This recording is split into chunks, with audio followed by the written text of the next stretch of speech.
Hello and welcome to the Public Healthpreneur Podcast. I am your host, Quisha Memba, the Public Healthpreneur. I am excited to welcome you back to another episode on mental health and entrepreneurship. Now, again, if you're new to the podcast, we're doing a special series for the month of October where we're shedding light on mental health challenges experienced by entrepreneurs. Joining me today is a very special guest, Miss Paulette Rumph. Welcome to the Public Healthpreneur Podcast. Did I say your last name correct? Absolutely, it's correct. Oh, I got it. Awesome, Yes. awesome. Why don't you just tell the viewers and listeners a little bit about yourself and your business? All right. As she stated, my name is Paulette Rumph. I am in South Carolina. I am the owner of Infinite Healthcare. I've been in business now for 3 years. I'm a nurse practitioner. I've been a nurse practitioner now for a little over 6 years, and I love it. Some of the things that I do in my business, I help veterans, get their 100%. I have a 95%, 95, 96%, increase rate. And also I do weight loss. I also do, functional Everything. medicine, nutrition, nutrition, and also direct primary care. Excellent. Now, do you do functional medicine? I want to say you do functional medicine as well. I do, absolutely. Okay. Yes, ma'am. I do. So that population is near and dear to my heart. So the listeners may not know, but I started my nursing career at the Central Arkansas Veterans Healthcare System in Little Rock, Arkansas, where what's the motto? Serve those that serve others. That's why I say it's so much in my business. And so I worked at the VA serving our nation's vets for 10 years before I transitioned into public. Wow. So thank you for your service. Absolutely. Because Welcome. it's not nursing in general is not always easy, but that's great, and I'm so glad to have you on the show. I think I have three nurses as guests on the show, and so you're the second that I'm interviewing so far. Tell us a little bit about mental health challenges that you've experienced during your entrepreneurial journey. So in the last 3 years that you've been in business. Okay, so I have to go back a bit. So with me, my mental health journey started a little over 6 years ago. I lost my grandmother. It started there. And from there, it was a lot. I was still in nurse practitioner school, and pretty much it was one of those things where I was like, I don't think I'm gonna finish. I did not, I literally thought I was not gonna finish. I thought about suicide a couple of times, and not really thinking about how it would affect my family, how it would affect my kids, my husband. Pretty much it was just me being selfish because I wanted the pain and the hurt to go away. I pretty much got over that. Paulette, I'm sorry, can I just interject? So this pain and hurt was from the death and the loss of your grandmother. Were you close to your grandmother? Absolutely, absolutely. My grandmother helped raise me. I lived with my Wow. grandparents. Oh, My wow. mother, she was in the home as well. So, as a single parent, you work. Yeah. That's what you do. So my grandparents helped raise me, and Mm. me and my two sisters. So that's when it started. I did end up finishing nurse practitioner school. And pretty much it was more so of a dedication to her because she would sit here and tell people, yeah, Paulette, she's gonna be a doctor. And they would ask me, I'm like, nah, not a doctor, but a nurse practitioner, yes. Not a Was doctor. proud. Yeah, she was.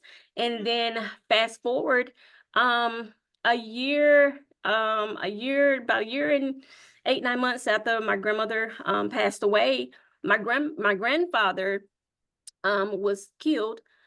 He was hit by an ambulance. So my grandfather got killed, and then 6 days after he died, my sister passed away. So and me and her were very close. I felt like I, kind of sort of helped raise her. I didn't raise her, but me and her very close, and, I moved to Georgia, she moved to Georgia. I moved to Columbia, she moved to Columbia. So it was one of those things where, we kind of followed each other. We kept each other kids. So, and that really is what broke me, to be honest with you.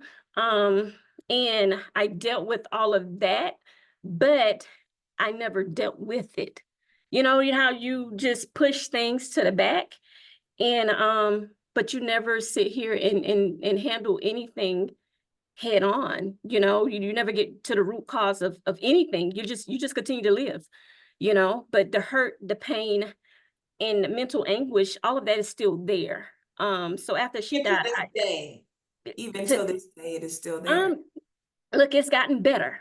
It's Mhm. gotten better because I had to realize that I needed help. So I started Don't go into your strategies yet. Let me just kind of back because I want to make sure Mhm, I get this timeline down. Your grandmother died 6 years absolutely, ago. absolutely. Unexpected or expected? Was it?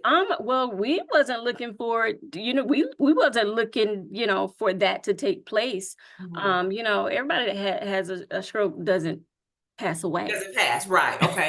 So You know? unexpected, 18 Mhm. months, grandfather gets hit by an ambulance, certainly unexpected. Unexpected.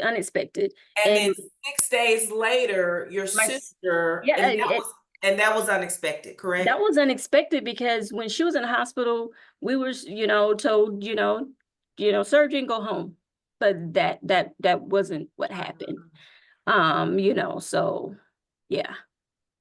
So I think, and the reason I say this, not to say that death is easy at all, but I think there's some closure of sorts when we've been told it's terminal or this person Mhm, is sick mhm, or we're mhm. expecting death. And so I just want to acknowledge it's one thing for one person that you're really close to pass, but boom, boom, boom, three unexpected on top of Mhm. trying to deal with life. That's enough for anybody to really struggle with their mental health. So how did that impact you personally with your family, friends, loved ones, and how did it also impact you professionally? So I would say I so I was already out of work when they give you them bereavement days. Mhm, So and during that time I was working in addiction. mhm. Yeah. That's hard in itself because And you know VA addiction and the VA. So that's as somebody that worked there, that's layers. That's So, complexity. I Yeah. mean, that's a lot in itself. So, pretty much, when my sister passed away, I would say we buried my grandfather the very next day. She died that night. My grandfather's funeral was that next day, the afternoon. Um, so it was the whole thing of telling her kids and telling everybody. Pretty much, I would say at the repast that she did pass away. So that next day, I was, pretty much panic mode, just sit in. So I told my husband, I said, look, I am having a heart attack. I said, I need you to take me to the ER. So pretty much, it wasn't a heart attack. I was having a A panic panic. attack, Yeah. and it continued. So I started medication. Um, I started taking Ativan. So and it does wonders. It did during that time.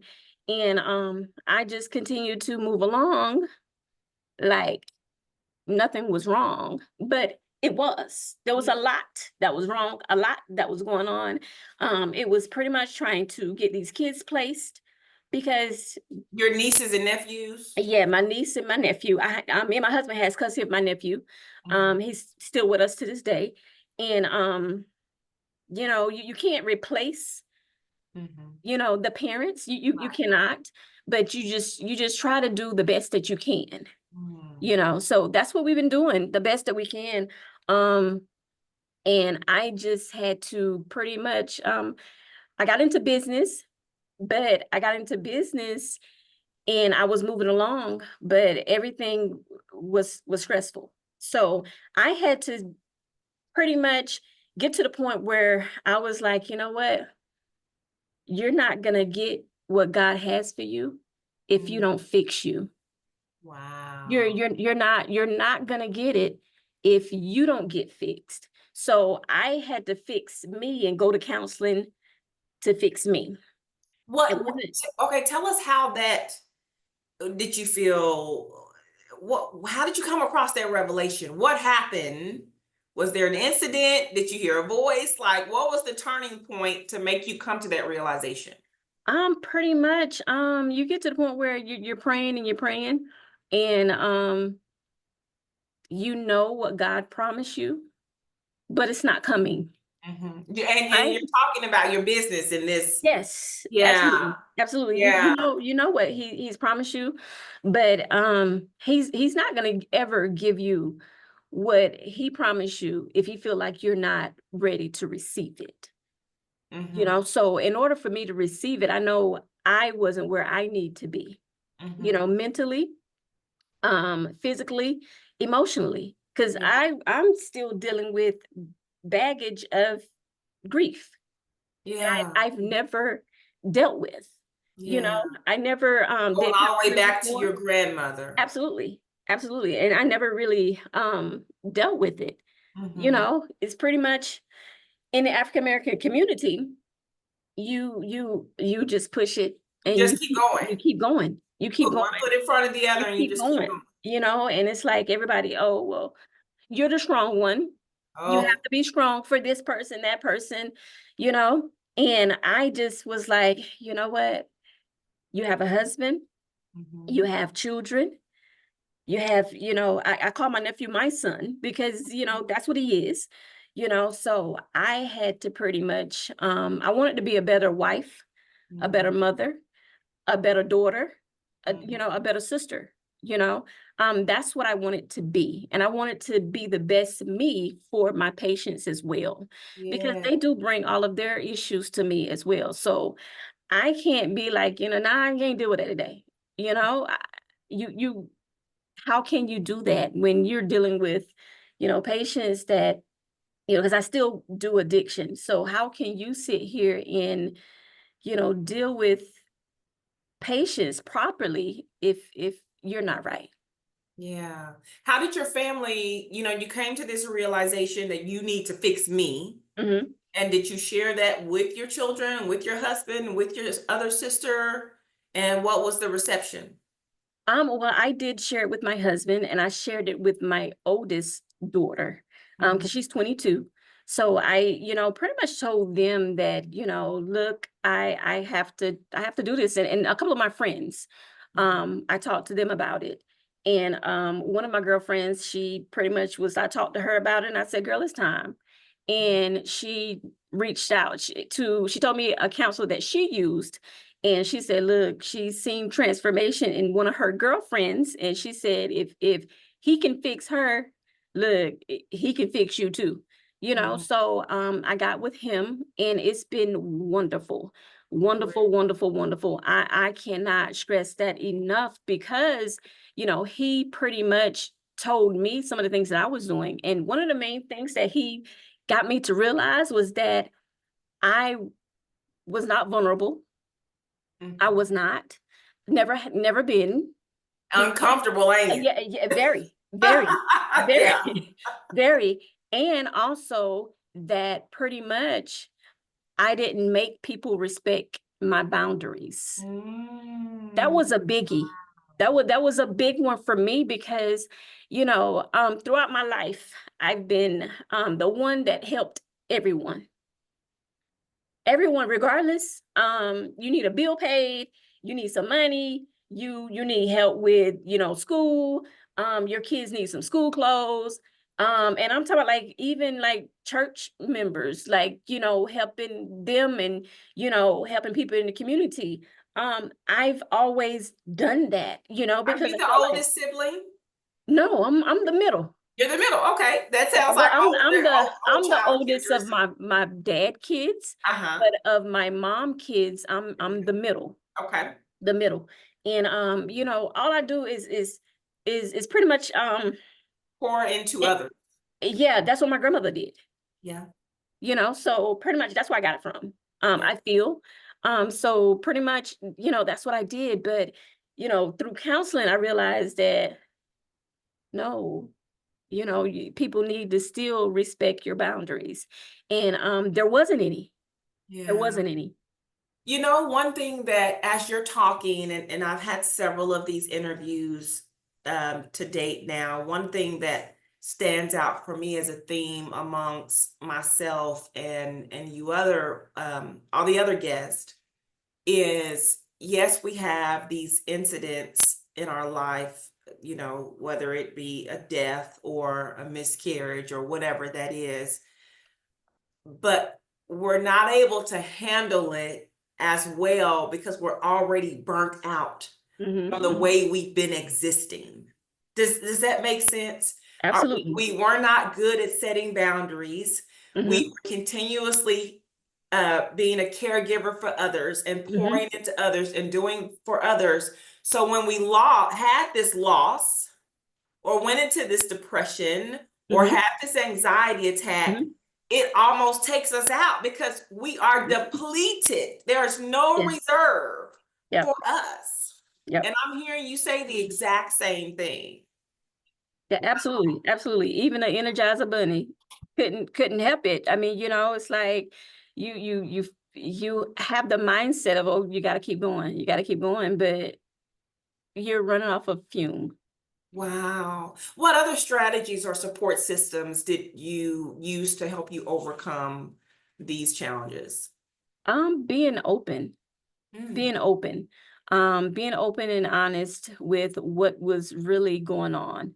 That's that vulnerability. Yes, and also talking about it. Yeah. Talking about it. Pretty much, some people would listen to this and be like, oh, well, she was really going through that. Yes, I hit it very well. Nobody probably would be like, oh, she thought about suicide. Yes, I did. Yes, I did. But, I would say, the devil always going to sit here and be in the back, telling you, but, I think it's the prayers that my grandmother prayed for me that continues to this day. Yeah.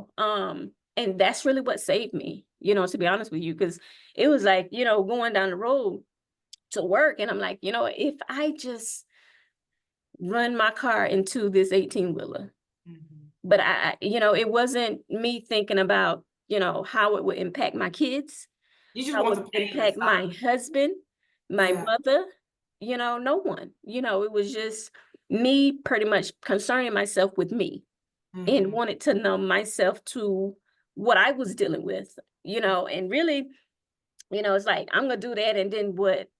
I don't know if I'm going to live or die. God might sit here and be like, nah, sis, you still here, Right. and I But might not be able to paralyzed do, now or for something. myself. So I'm Yeah. worse off than what I was before. Yeah. So it was pretty much one of those type things where, it was like, nah, no, that's not going to solve your problem, Yeah. Thank you for being so transparent. I think that more often than we realize, one, I said it in the opening episode, every single person living at one time or another in their lifetime is going to experience a mental health challenge. Everybody. I do think a good portion of those individuals also will have suicidal thoughts at one time or another throughout their lives. And so I know, especially in our community, I'm talking about the Black and African Absolutely. American community, Absolutely. we don't talk about it. No. You weak, you're not prayed up, Mhm. that's the devil, you got a demon, Yeah. all of those things. Yeah, absolutely. But those are conditions of the flesh. Absolutely. We are human, and there are biblical characters, if you are Yes. a Christian, if you're a Yes. believer, that exhibit depression and Mhm. anxiety and grief and desperation and all of those things as well.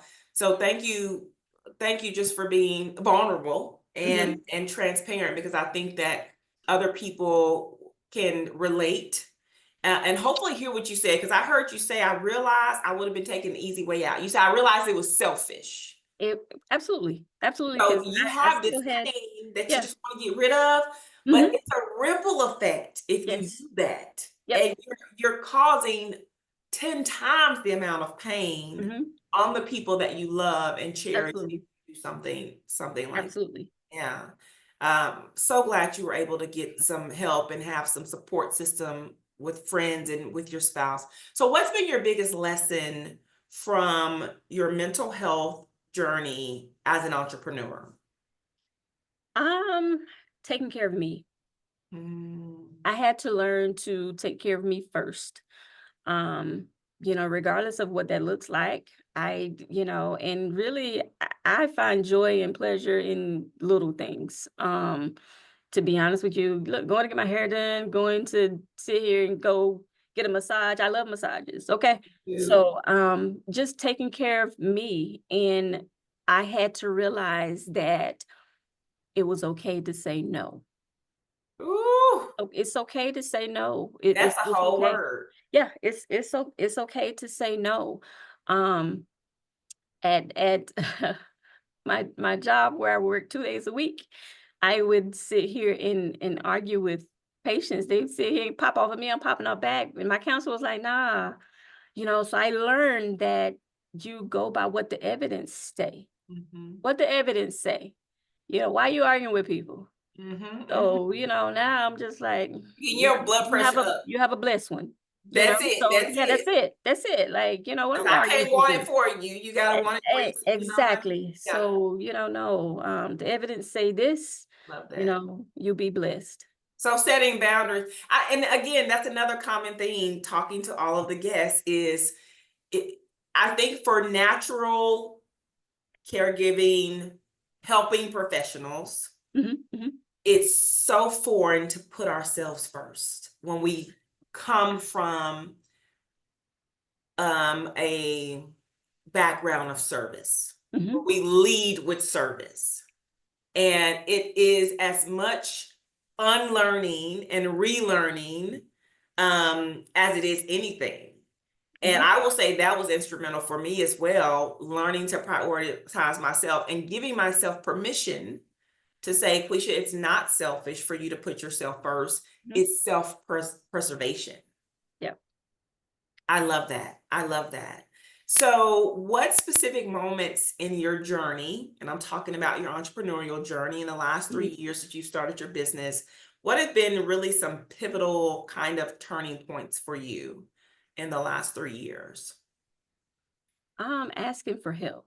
Mm, Anyone wow. that knows me know I don't like to do that.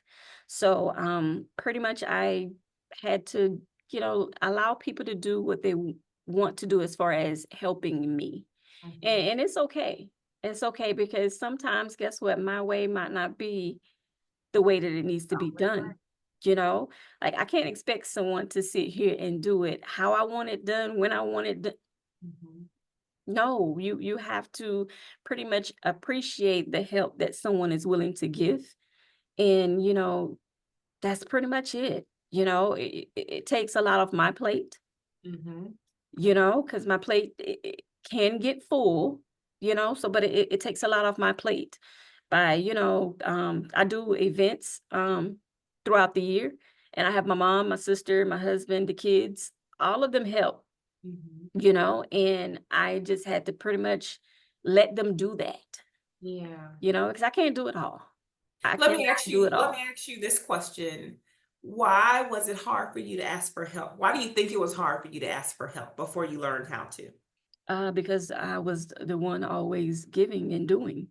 Mhm. So it's like, how you look like asking for help and someone is always coming to you, Yeah. asking you, for So help even you or saw to do. yourself as the SME, Yes, the go-to. so yeah, that's what made it hard. Mhm. And I'm supposed to be the one that have it all together. So Yeah. people say. Oh man, so much relatable content. I think for me, I grew up with a mother that used to say, if you want it done right, do it yourself. And that's all I remember when I became a nurse. It was hard for me to delegate. They're not going to do it the way I'm gonna have to go back behind them. My mama said, if you want it done right, do it yourself. And it took me forever to get, I mean, like literally the first 10 years of nursing, I didn't get it down. And then I transitioned into public health and went into program management and started really seeing, like you said, people bring different skills to the table. Sometimes they're better than yours, sometimes they're not. But you know, you have to train up your people and trust them to do what they're gonna do. But for me, that was in my head. If I want something done, I gotta do it. If I want it done right, I gotta do it myself. So that's such a great lesson to have learned. And it takes so much stress It does. off of you and gives you time back in your day. It does. What is one, let's do 1 to 3. You may have one, you may have up to 3 takeaways that you want listeners and viewers, if they're watching on YouTube, glean from this episode. Pretty much that everyone is affected by mental health. Everyone. It doesn't matter what color you are, and it's okay. It's okay. Counseling is okay. You know, it is. You know, that the narrative that African American individuals shouldn't be in counseling, it's okay. And you don't need to have an African American counselor. You know, they're all races. They, you know, they might not be able to relate to you being an African American, but everybody has relatable experiences. Yes. You know, so you know, get the help that you feel like you need. Don't listen to, you know, what people say when it comes to if you go, you know, you're weak, you're human. You're human. You know, you're human. You know, we all got a story to tell. We all got, you know, different roadblocks that we're going to experience. And you don't know what that next roadblock is going to bring you. You do not know, you know, so get help. Also, I would have to say, love yourself. Love yourself, love yourself, love yourself. Because nobody can love you like you. They're just not going to. So you have to love yourself in order to sit here and love the next individual. You know, how you gonna love somebody else if you don't love you? You know, you have to love and appreciate you and pretty much everything that God has blessed you with, and be appreciative. And it's okay to ask for help. There you go. You know, it's okay. I love it. I love, be like Oprah if you have to. You get to know, you get to know, you get to know. Everybody gets to know, right? I just want to reiterate something that you said about, because I've heard Black people from my community use the fact that they can't find a Black therapist as an excuse not to be in therapy.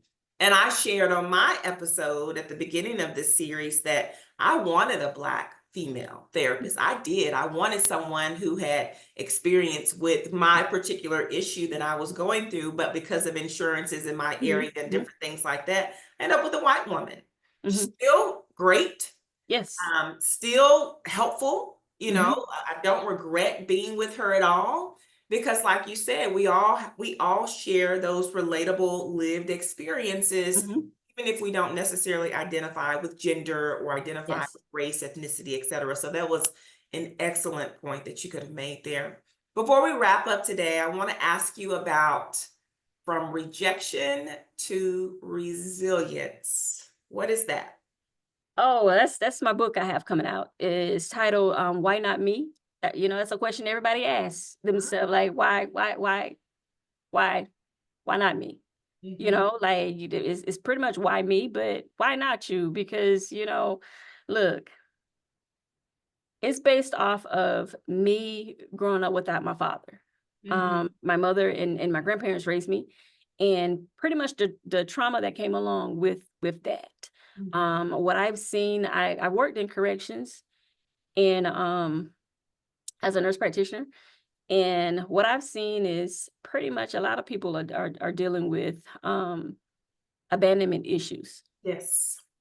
You know, so pretty Identity much crisis that comes with it. Yeah.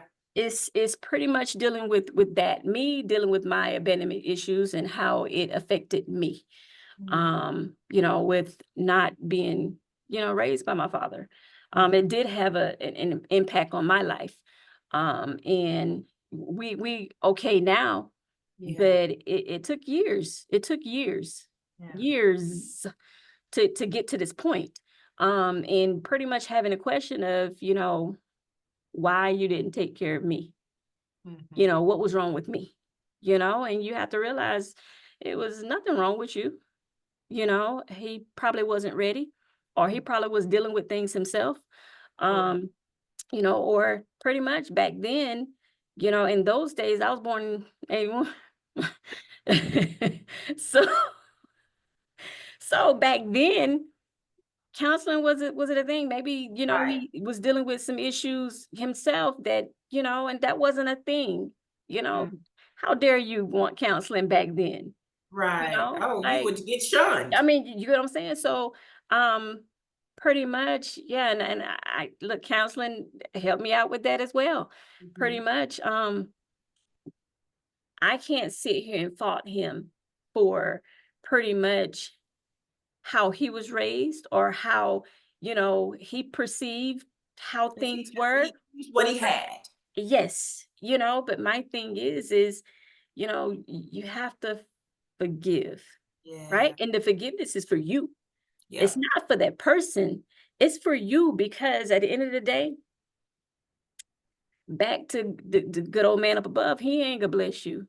If Mm. you sit here, you holding on and being mad and upset, Yeah. about what took place. Yeah. So I had to sit here and learn to forgive, for me, Mhm. because I want everything that's promised to me. Yeah. I want everything that God has for me. So pretty much, it's a good read. It's coming, but it's more so towards women, girls, because of course we're not looking good out there. Mhm. The little girls coming up and you know no respect. They have to respect themselves, love themselves.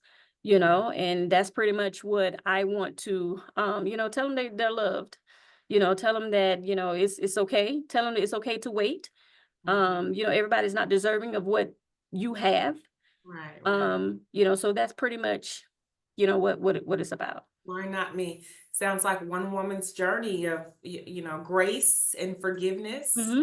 Absolutely. And so, yeah, please keep us posted. Let me know when that's going to be ready, and I definitely will help to promote and market Thank that. you. I Or even appreciate if it. you want to come back on the podcast and talk about it, I'm Absolutely. open to doing that as well. Absolutely. So this has been wonderful, Paulette. I'm so glad you were courageous and brave and accepted my invitation to share your story on the Public Mhm. Healthpreneur Podcast. For our listeners and viewers that may want to follow you, connect with you, give us your information, your business information, your social media sites and website where they can connect and follow with you. Pretty much, I'm on Facebook under Paulette Rumph, and also that's Rumph, and also on Facebook as Infinite Healthcare. Yeah. It's info at infinitehealthsc.com. Say that one more time. Info at infinitehealthsc.com. Healthsc.com. Yes, ma'am. Excellent. Thank you again so much for your candidacy.